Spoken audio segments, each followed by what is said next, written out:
guys, my name is Crystal and welcome to my YouTube channel.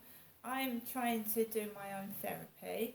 It's cognitive behavioural therapy and I'm doing it through this book. It's for dummies, like people that, I don't know, my dad used to call me a dummy. It means someone that's not, I don't know. Alexa, what is a dummy? Here's what I found.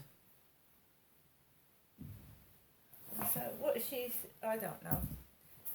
A dummy is a person that's a bit thick.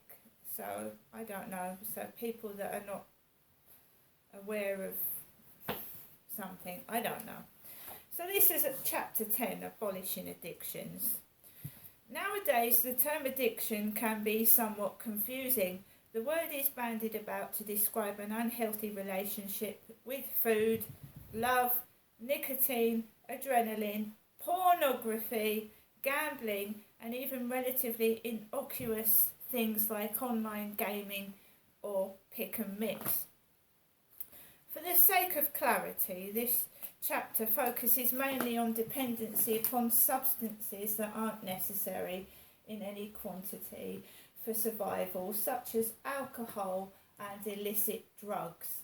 We also include gambling and pornography, since these seem to be a growing problem with the advent of online gambling and pornographic websites. Even if your problem isn't with drugs, sex or poker, you'll still find information in this chapter that can help you to face up to and overcome any unhealthy compulsive behaviours that you may have. Putting a name to your problem. Perhaps you're aware that your use of certain substances, my teeth in. Perhaps you're aware that your use of certain substances is causing problems in your everyday life and negatively impacting on your relationships. However, like many people, you may wish to deny the gravity of the problem. Many people balk at the term addiction. Unfortunately, there's no denying that stigma is attached to addiction of any kind. You may think that you're weak, morally decrepit, or just plain bad for struggling with a dependency. However, although some people may judge you harshly for your problem, bear in mind that you don't have to accept their judgment wholly or without skepticism. Shame about addiction frequently prevents people from accepting that they've got a problem in the first place and thus stops them from seeking appropriate help. Don't fall into this trap. Hold your head up and look your addiction squarely in the face. You really need to acknowledge your problem before you can move toward meaningful recovery. Having more than one substance or behaviour that causes problems isn't unusual. For example, you might have an addiction to alcohol and also smoke marijuana occasionally. Frequently, dropping use of one substance leads to increased use of another. Be aware of substituting your primary addiction or drug of choice for another one as you begin your journey to recovery. To truly overcome addiction, you need to substitute your alcohol, drug or gambling use for harmless, healthy activities. If you think you might have an addiction problem but not entirely sure, try answering these questions.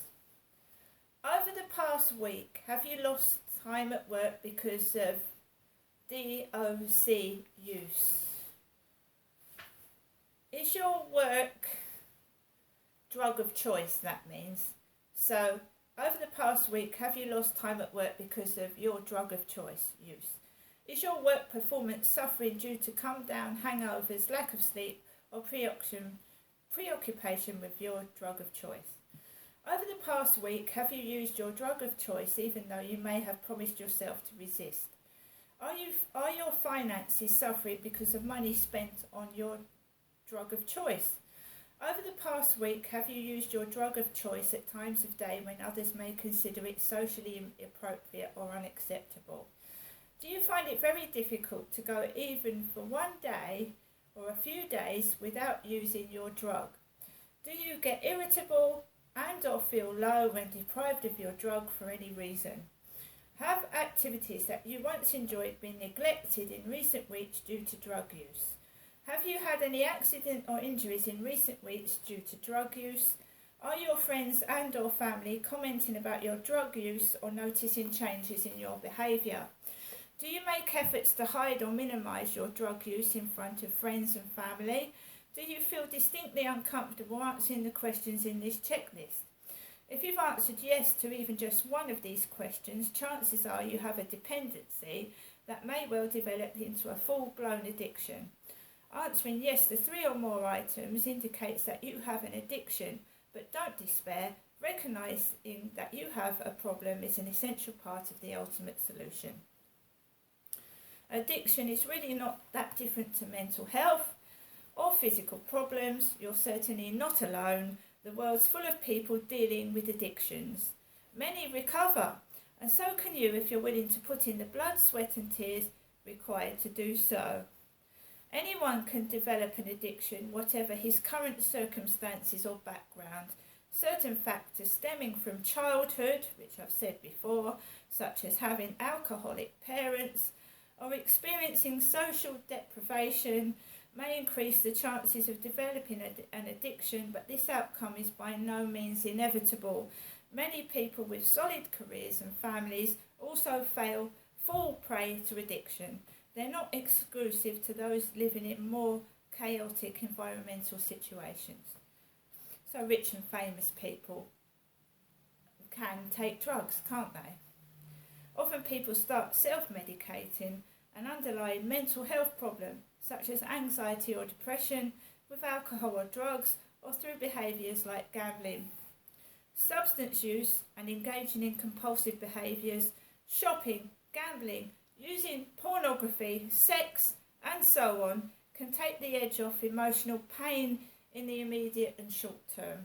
However, in the long term, these strategies typically cause many more problems than they solve. Now, I wouldn't say that I personally had a sex addiction. I was letting men come into my flat at Lansdowne Court and treat me like a piece of shit. Because my father and my ex treated me like a piece of shit. So I was, like my son said to me the other day, you're attracting that type of person. So you're attracting people that are misbehaving themselves, taking drugs, drinking alcohol and being abusive. I'm attracting shit, like flies. Shit attracts flies, doesn't it? So, do you know what I'm trying to say, basically? I was attracting the wrong type of male person that I wanted, because I was taught at a young age by my dad that men treat women like shit. They hit them, they belt them, they call them names, and they treat them like a doormat.